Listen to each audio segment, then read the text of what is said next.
Hey everybody, this is herculespetix, founder, curator, docent, and gift shop employee of the herculespetix Academy of Comic Book Studies. Today we're going to be looking at Andromeda number 5, continuing our look at this great science fiction anthology from the late 70s. We have a wraparound cover here by John Allison. Don't know much about the guy, but I assume he was probably a science fiction artist rather than a comic artist.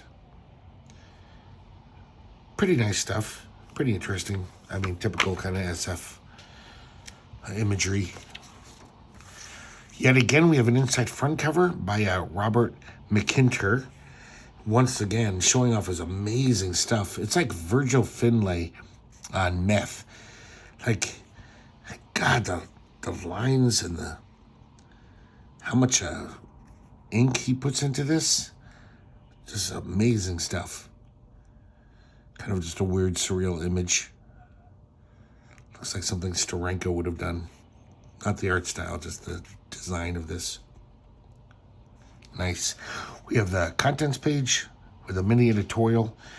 We still have a Paul Rivich drawing, and it's finally changed. But I think it's from that same story, from, I believe, number 2. So every issue, the contents pages had the same drawing by Paul Rivich, and now they've just shifted the angle of the same character. Still very nice, airbrush drawing. So the first story, our big adaptation of the issue, is Walter M. Miller's The Big Hunger. And it's written from the point of view, first-person narration, a point of view of a starship. It's basically all starships. It's not just one. It seems to be just all of all the spacefaring vehicles in the universe. It's kind of written in this almost like kind of a little poetic. It's trying to be, I'll give you an example. I am blind, yet I know the road to the stars. Space is my harp, and I touch it lightly with my fingers of steel. Space sings. Its music quivers in the flux patterns, comes creeping along the twitch of a positron stream, comes to whisper in glass ears. I hear, aye. I don't know why he says aye. As if he's scared. I don't know, a spider fell on him or something. It's a little odd. But as you can see, this art by Tony Meers is very slick. Tony Meers, I don't know much about. I think he was in, maybe he's going to be in the next Andromeda. Maybe he just did Canadian stuff. He seems like he has the chops, though. He could have worked for, Epic or Heavy Metal even. It's a pretty standard artwork, like from the Neil Adams illustration school, that whole side of comics. Not very cartoony at all. And but it's good stuff. I mean, there's a lot of nice panels here. So this, I'll just call it the Starship, even though it's all starships. It basically tells us how time and time again, his masters, humans, they reach for the stars. They have this hunger to travel to space.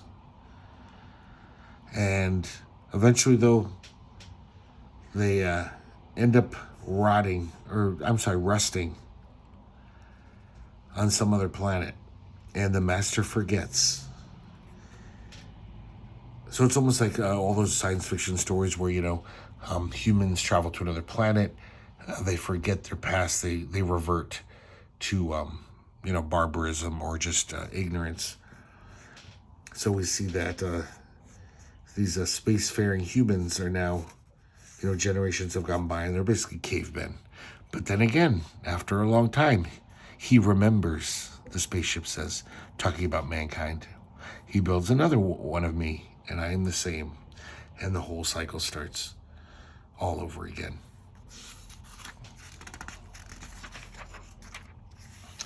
Here's the title page.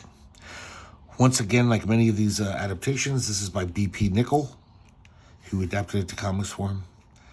And like I said, Tony Meers is the artist. So we just see all these weird little stories here and there throughout time. So we see this guy, Abe Jolie, who's basically a designer of rockets, a scientist. an engineer. And we see him with his lover, and they're talking about stealing a spaceship. Because I guess in this, whatever iteration of Earth's history this is, how many times we've, gone through the cycle, this government here is going to pass eugenics laws. And he's going to basically be illegal, a genetic undesirable. I guess he built a space drive. So basically Abe says, meet me here tonight. And they steal the first spaceship. And they go off into space. So on Earth, basically there's all this chaos. It's a little vague. These guys have a placard, stop the liberal giveaway, end war. So, yes, very vague. And basically, I guess finally, people are just like, we want to go to space. You have to give it to us. We have the right to go to space. So just flight after flight of these spaceships leave Earth with people on them.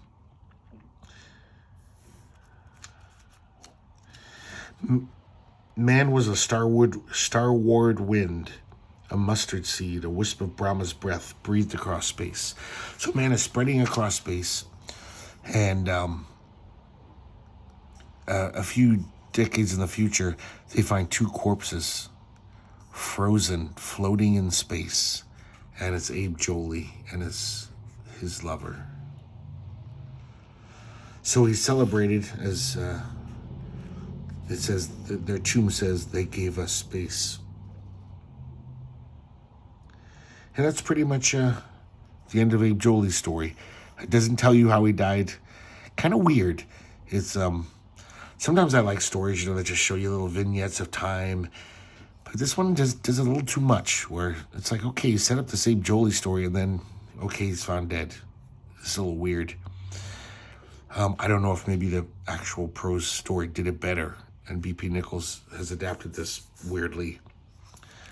So then this is a major part of the story. Apparently, all the people who stay behind on Earth, who don't have the space hunger, they're really calm and chill. And they basically abolish government.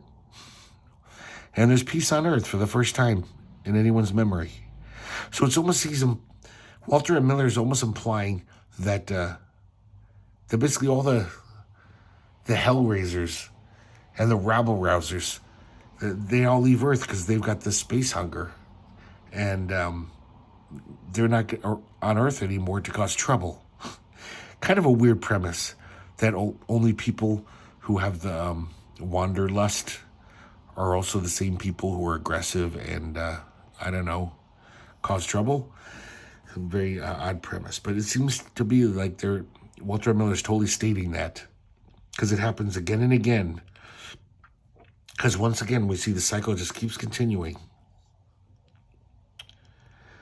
Humans go to planets, they end up settling there, they forget, all their technology, and once again revert to barbarism.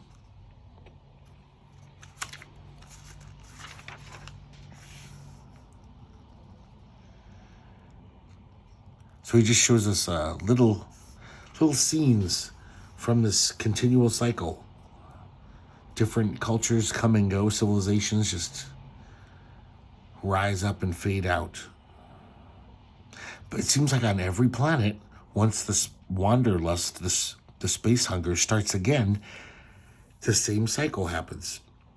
All those people leave, and the people who remain on the planet basically live in peace and harmony.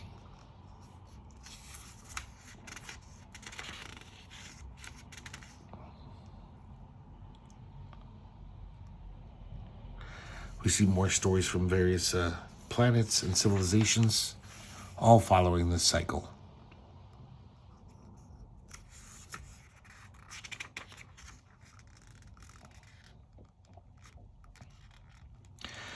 Now we slow down a second to just focus on this old man who had forgotten Earth. But, he was once gripped by the space hunger. So he wonders, like I'm sure many have, he's like, why does man have this urge to fling itself starward? He knew there must be a reason, but he couldn't think of why. It was just a mystery. So his granddaughter sits on his lap and she's like, why is there star craze? That's what they call the hunger. And he basically tells them what has become the legend throughout the galaxy, is that there once was this perfect planet, and ever since then we've been trying to find it again, humanity. So it's pretty much the Garden of Eden, myth. And he says that's why basically humanity's never satisfied. They land on these planets, but then they always like, we gotta find that better planet out there. There's something better.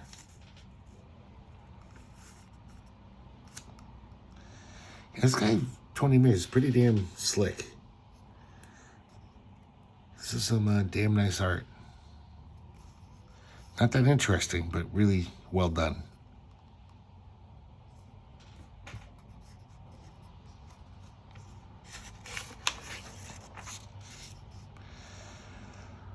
Once again, we see more civilizations rise and fall.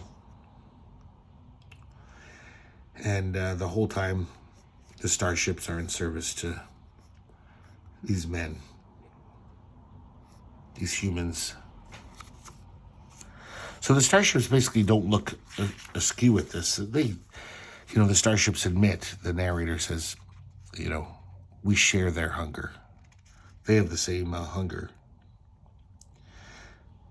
Now we slow down again, see another little vignette. One of these various civilizations, everyone's bald in it apparently. And we see two young lovers discussing, to get on the spaceships or not. The male seems to be like he's heading out there. He's totally got the star hunger. And the female, he's basically almost calling her a heretic for not wanting to go to space. And she says, but I do want to go. They just won't let me. And he's like, yeah. The reason you're not allowed on board the starships is because you're not well. And he pulls himself away, heads towards the starship, and she says, I love you. I love you. She says, you'll never find it. You can't find it. It's here. It's right here. And she breaks down crying. And then we never see her again. And we go back to the narrator spitting his poetry.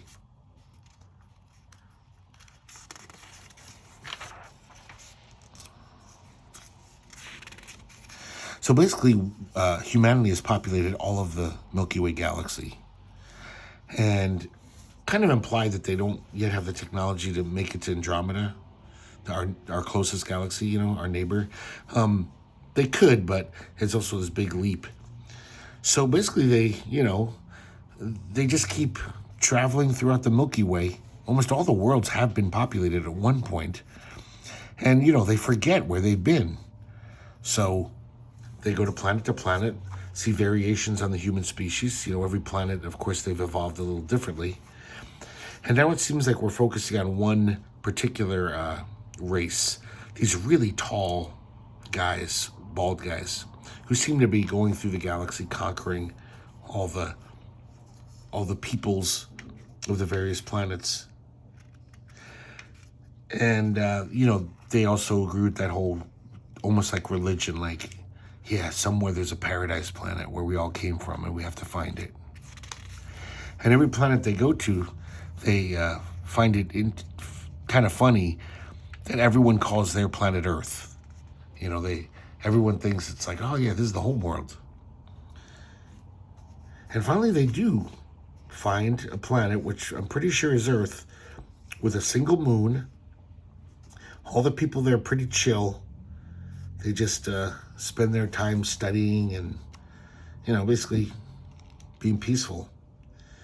So they kind of, of course, these people say, yeah, this planet's Earth. And the alien, well, I guess they're aliens. These aliens chuckle, like, oh, that's what everyone thinks. And we see one of these aliens and an Earthman. Oh, I mean, a true Earthman, kind of debating the whole idea. Is, the Earthman's basically trying to tell him, okay, you fenced in the galaxy, you populated every planet. What now? What's the point? You're finished with your job. Chill. So these aliens, though, start living on Earth, and they're not like Earthlings. All the Earthlings people are completely peaceful. They're pretty much like humanity is now, the humans we know in our time. So they do dickish things, they commit crimes, and pretty soon a provisional government is set up to deal with this problem. So once again, Earth becomes like Earth now, with warring states. This dictator arises who's a hybrid between the aliens and the Earthmen, and the whole Earth turns into a shit show. Nuclear war, warring countries, fascism, and all the bad things that come along with it. Starvation, repression.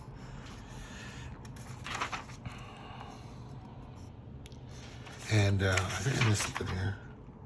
Oh yeah, so that's where we leave off what we think is our Earth, the first Earth. And then we end up with a little more of his, the starship's poetry. I am the spider who walked around space. I, harpist for a pale, proud master, have seen the big hunger, have tasted its red glow, reflected in my circuits. Still I cannot understand. And then he says, but I feel there are some who understand. I've seen the pride in their faces. They walk like kings.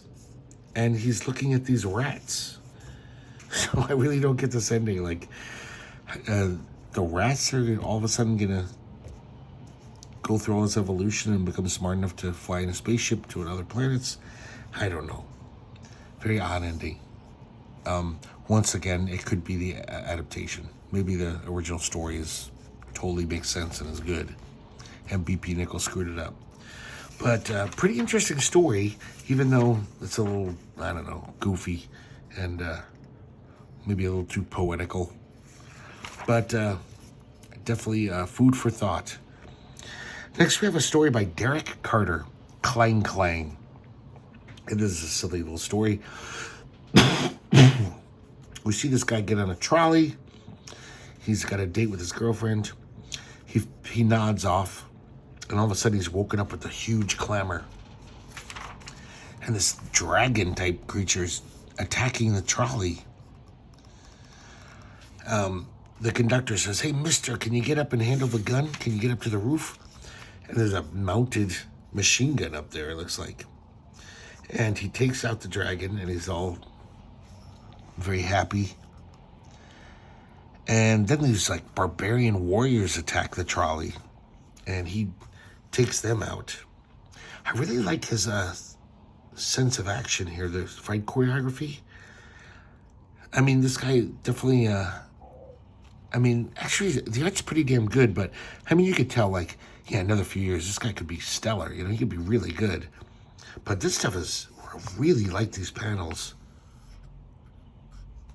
Not necessarily the illustration, just the storytelling.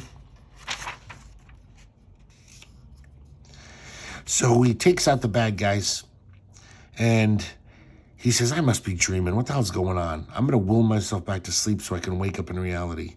Jumps back in the trolley. He succeeds.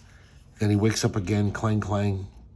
And he's at the end of the line where his girlfriend is waiting. He says, gosh, Diane, I had the strangest dream. And when he looks back at the trolley, he sees the conductors taking care of the mounted machine gun.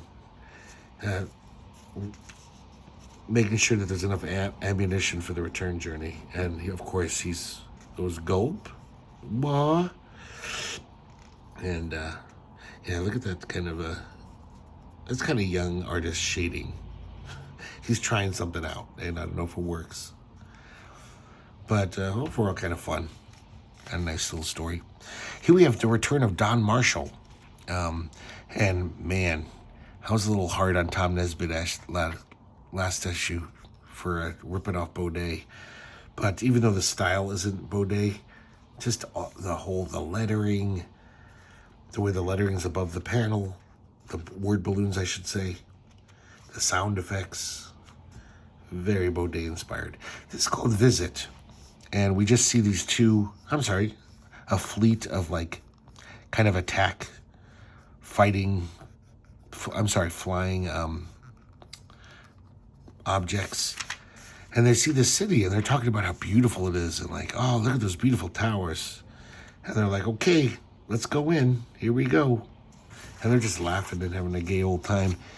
And they fly through the city and just bomb it. It's a bombing run. And they turn around to strafe it again and blow up the whole city until it's just nothing.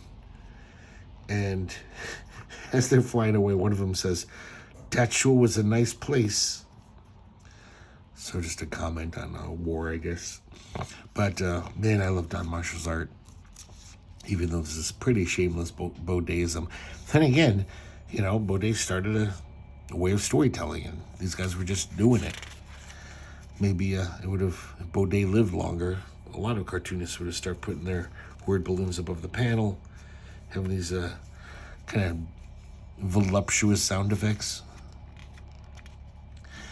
Next we have the Bellergon version, and this is a Tom Nesbitt. Speaking of Tom Nesbitt, this is I believe he writes and draws this.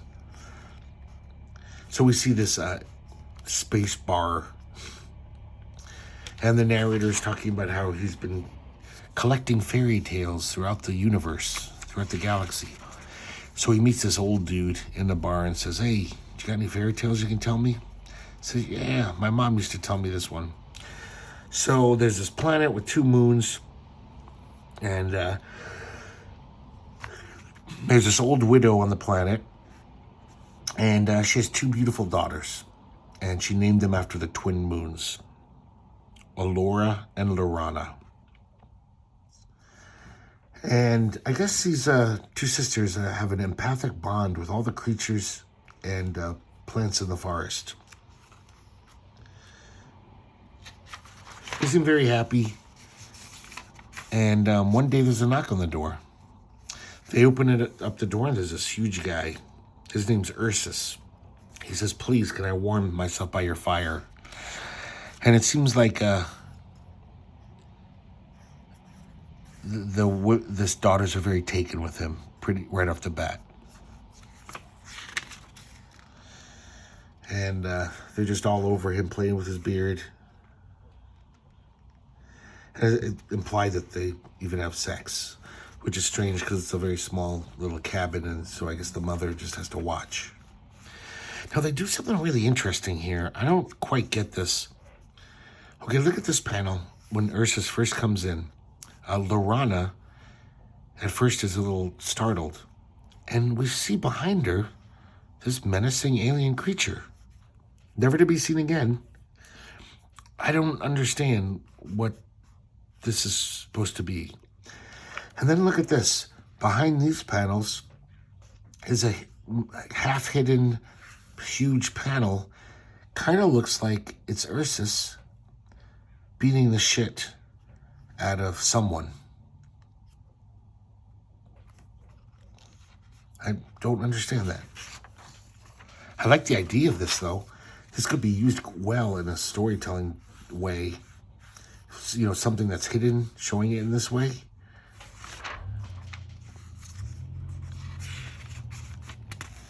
Here we see yet another one. They're continuing to tell us the story. And then this panel is revealing more. So basically, Ursus comes back every night. Every night he goes out and heads to the forest. I guess to, hunt animals or something. And then he comes back every night. Until spring.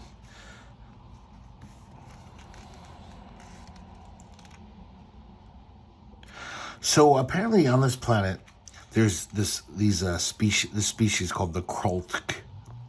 They're sentient beings, And they sound pretty mean. They're pretty bad.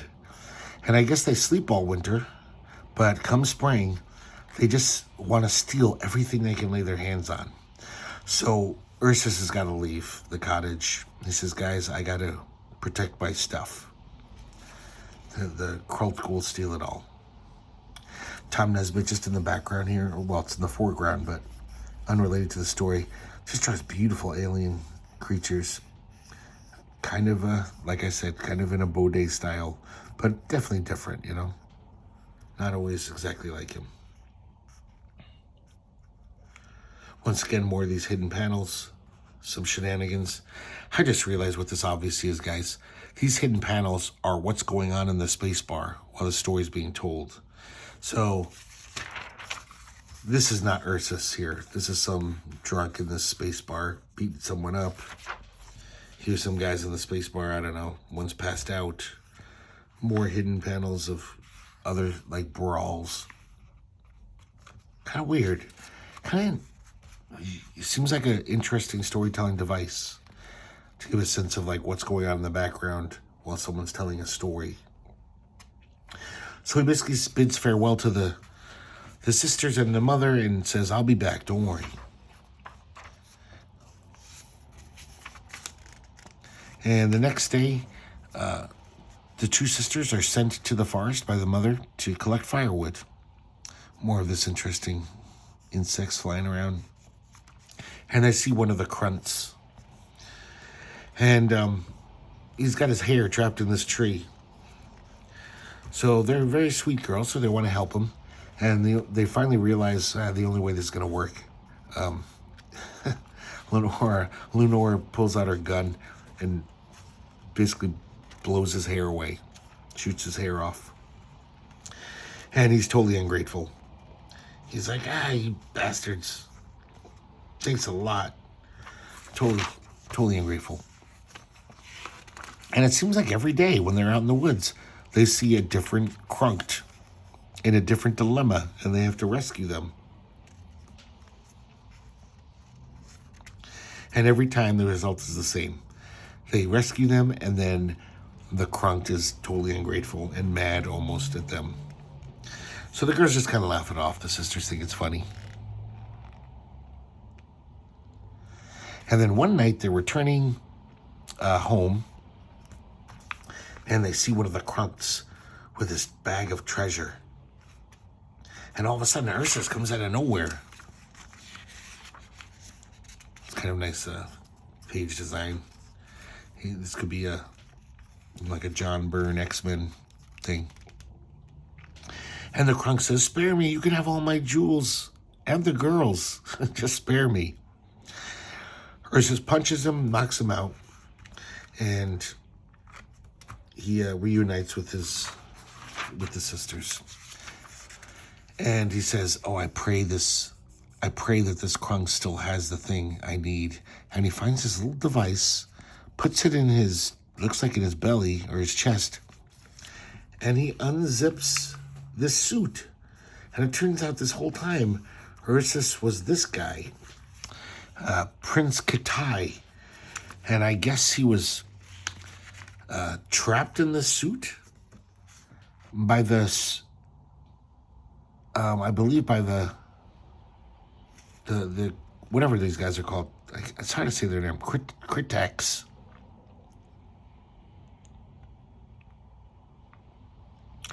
And I guess he was also given, it constantly supplied him with this memory erasing drug. So basically it distorted his voice and fingerprints. That was important, the fingerprints, because he couldn't get access to the spaceship. I guess he landed on this planet. And the drug prevented him from telling anyone about his dilemma. Yeah, so the Krulk did put him in the suit as a kind of joke. Eventually, the prince fell in love with Allura and married her. And his twin brother married Lorana. And that's the end of the fairy tale. And we see the bar here. A bunch of funny looking aliens. I gotta say, this is just such a stupid ending. This is so... What? What the fuck? I don't know. I think it's pretty dumb. Doesn't make any sense, really. But, yeah. It was kind of interesting until the end. And I like Tom Nesbitt's art. And so now we're back at the bar. And, I guess the young guy who's collecting fairy tales offends the old guy who told him the story, and it looks like he's about to beat him up by the dialogue here.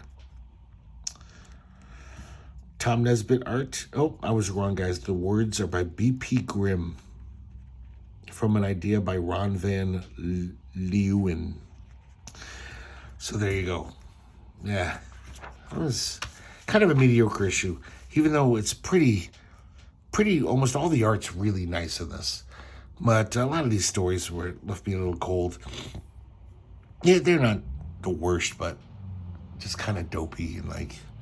But I mean, to be honest, when I used to read lots of sci-fi anthologies and used to read the magazine of fantasy and science fiction every month, yeah, that usually happened with reading lots of sci-fi stories. They're all trying to be clever and interesting, but some of them fall short. But hope you guys enjoyed this issue, and hope you enjoyed looking at it with me. And there's one more issue of Andromeda, guys, so I don't know, probably in a week or so, I'll be showing off the last issue, Andromeda number 6. But I hope you like number 5, and I hope to see you next time here at the herculespetix Academy of Comic Book Studies.